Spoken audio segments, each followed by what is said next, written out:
Video सबसे पहले अपने मोबाइल पर पाने के लिए बेल आइकन को दबाएं। क्या करें, क्या आपकी प्रक्रिया है? सबसे पहले पत्रकार बंधुओं को मेरी तरफ से और समाजवादी पार्टी की तरफ से बहुत बहुत बधाई। और बात अकेले फर्रुखाबाद की नहीं है, बात पूरे भारतवर्ष की है।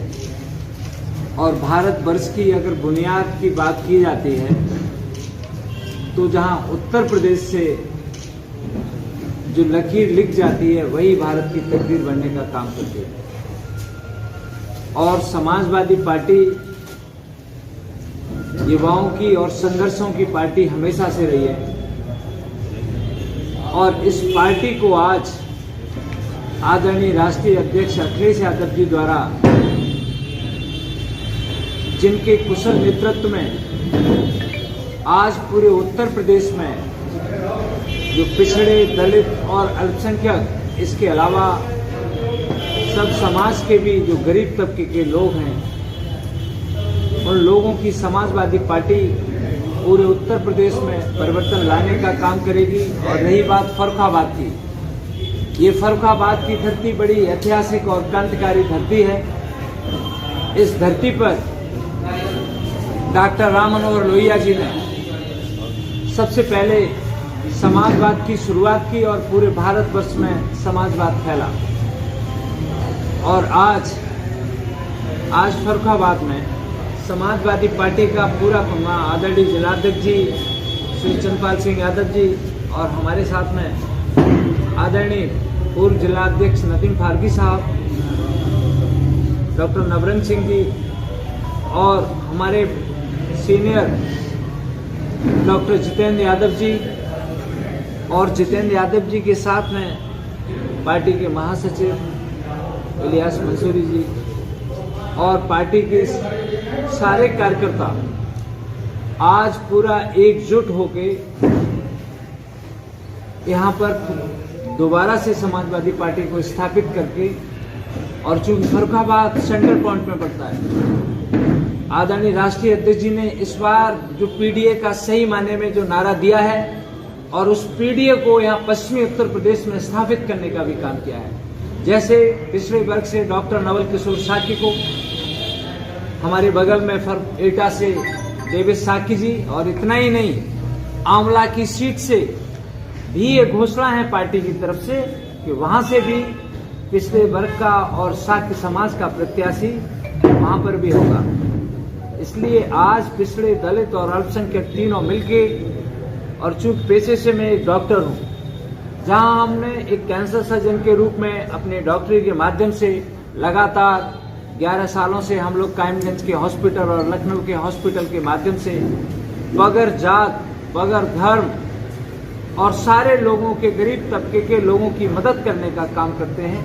और ये जुम्मा राष्ट्रीय अध्यक्ष जी द्वारा हमें दिया गया है हम सबको, निश्चित रूप से उसी डॉक्टरी पेशे की तरह बगैर भेदभाव किए सारे लोगों का हमको सहयोग मिलेगा और उनके मान और सम्मान को बढ़ाकर समाजवादी पार्टी को आगे बढ़ाकर उन्हें हम लोग फर्रुखाबाद में स्थापित कराने का काम करेंगे। डॉक्टर साहब, भाजपा का भी प्रत्याशी जो है पिछड़े वर्ग का है, वो 2 बार के सांसद भी रहे हैं, तो उनसे कैसे आप मुकाबला करेंगे? अब वो लोकल के भी रहने वाले हैं। देखिए, कई ऐसे उदाहरण हम बता सकते हैं।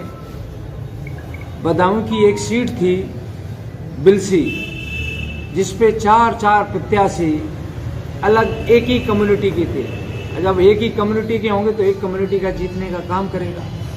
तो आज पूरा पिछड़ा, दलित और अल्पसंख्यक अपने हक और अधिकारों को जान चुका है, क्योंकि उनके बच्चों की शिक्षा खत्म कर दी, बच्चों की नौकरियां खत्म कर दी, किसानों की जो आमदनी का 2 गुना करने का वादा किया था, आमदनी तो 2 गुनी नहीं हुई, महंगाई जरूर 4 गुनी हो गई।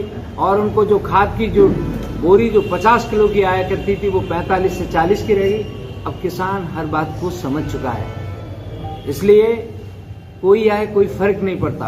ये समाजवादी पार्टी का इतना बड़ा गुलदस्ता बन चुका है कि ये गुलदस्ता ही, ये पीडीए ही उत्तर प्रदेश के साथ भारत देश में एनडीए को परिवर्तन करने का काम करेगा। पीडीए में आपका बसपा का वोटर भी आता है? पिछड़ा दल अल्पसंख्यक, बात में बसपा की नहीं कह रहा हूँ, यहाँ पार्टी नहीं उसमें होती। एक बात बड़ा तबका मैं- दलित वोट जो 13% है आज भी उनके साथ है। मैं कहना चाहूंगा किसी भी व्यक्ति के लिए उसकी आइडियोलॉजी बड़ी होती है, और आदरणीय राष्ट्रीय अध्यक्ष जी आज भारत के संविधान को और बाबा साहब भीमराव अंबेडकर जी के संविधान को बचाने के लिए अकेले उत्तर प्रदेश नहीं पूरे भारत देश में लड़ाई लड़ रहे हैं। तो बात यहाँ बसपा की नहीं है, बात है यहाँ अंबेडकर विचारधारा की। अंबेडकर विचारधारा के लोग आप देख सकते हो, आदरणीय सर्वेश अंबेडकर जी किसी जमाने में मंत्री थे बहुजन समाज पार्टी में, आज वो समाजवादी पार्टी में वो प्रदेश के बहुत महत्वपूर्ण प्रदेश अध्यक्ष क्या नाम दलित संघ के प्रदेश अध्यक्ष रह के, और अभी उनको समाजवादी पार्टी ने कायमगंज विधानसभा से अपना प्रत्याशी बनाकर समाजवादी पार्टी का मान और सम्मान बढ़ाने का काम किया है। और जो बात कर रहे हैं ना कि अंबेडकर समाज का पूरा मान और सम्मान बढ़ा के समाजवादी पार्टी आज काम कर रही है। मैं ये भी कहना चाहूंगा कि समाजवादी पार्टी आप देख सकते हो कि जहां डॉक्टर नवल किशोर साग फर्रुखाबाद लोकसभा का प्रभारी है, वहीं आसपास के जिलों में देख लीजिए आदरणीय राष्ट्रीय अध्यक्ष जी ने पूरा का पूरा पीडीए बना दिया है। मैनपुरी में देखिए आलोक साकी जी वहां के जिलाध्यक्ष हैं। इटावा में प्रदीप साकी जी को समाजवादी पार्टी का जिलाध्यक्ष बनाया गया।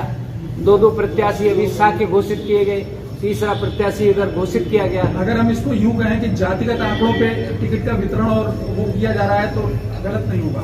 आज जब धर्म की राजनीति होने लगे तो धर्म की राजनीति को जातिगत ही तोड़ा जा सकता है। और मैं आज का जो चुनाव है वो समीकरण अच्छा हो तो बेहतर है, और उसके अलावा अगर प्रत्याशी और बेहतर है तो वो एक और नया परिवर्तन करने का काम करेगा।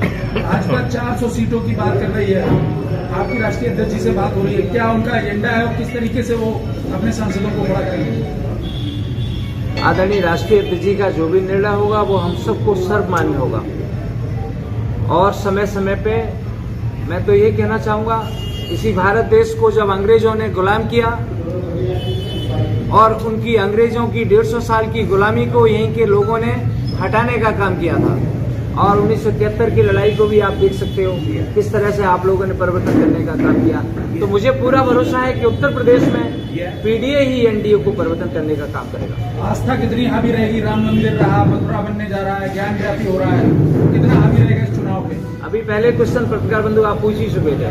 हम कह रहा हूँ धर्म की लड़ाई को हम जातिगत रूप में अगर ले लेंगे और जाति समीकरण बनाने का काम कर देंगे तो फिर धर्म की लड़ाई को जाति से हम तोड़ा जा सकता है, और हम लोग उसी प्रयास में पूरा परिवर्तन लाने का काम तो कुछ नहीं कर पाएंगे। कई जातियां ऐसी हैं जो उनके साथ भी होंगी, इनके साथ भी होंगी, तो ऐसे में वोट का कन्वर्जन नहीं होगा।